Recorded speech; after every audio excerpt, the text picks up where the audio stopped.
This is the moment a gang of thieves cut their way into a cash machine and at a takeaway in the West Midlands, in one of more than a dozen attacks carried out across the country. The Birmingham gang used vehicles stolen and burglaries to target shops, using force to threaten anyone who got in their way. But today, they were beginning lengthy jail sentences with a combined total of more than 30 years, after a major West Midlands police investigation unmasked them and brought them down. The gang struck over the space of a year between 2022 and 2023, in places as far afield as Gloucestershire, Oxfordshire, Warwickshire, and West Mercia. The four men admitted conspiracy to burgle and conspiracy to handle stolen vehicles and goods, but each of the men admitted their roles in only some of the raids. Between them, they admitted taking part in 17 different offenses. The gang admitted handling stolen fire service cutting equipment. We traced some of it back to a break-in in Warwickshire, where £50,000 worth of specialist tools were stolen from a station in 2022.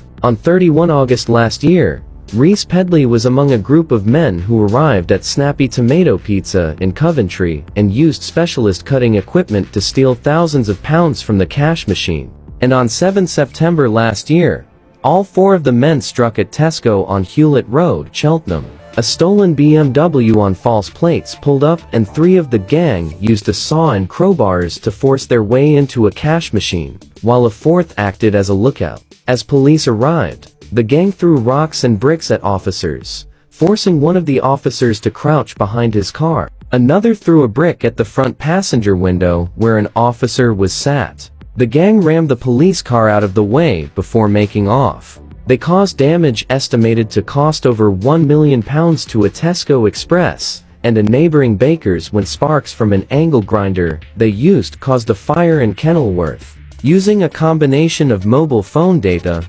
CCTV, vehicle tracking data, and witness accounts, the gang was identified and arrested in November and December last year. At Birmingham Crown Court yesterday, 8 April, Justin Buckley, aged 40, of Brindle Court, Hall Green, Birmingham, was jailed for 8 years and 4 months. Chris Hands, aged 37, Addison Road, Kings Heath, was jailed for 9 years and 6 months. In addition to the conspiracy charges, he admitted a charge of burglary. Reese Pedley, aged 34, Pendeen Road, Yardley Wood, was jailed for 7 years and 7 months. John O'Shaughnessy, aged 36, of Playton Grove, Kings Heath, was jailed for 8 years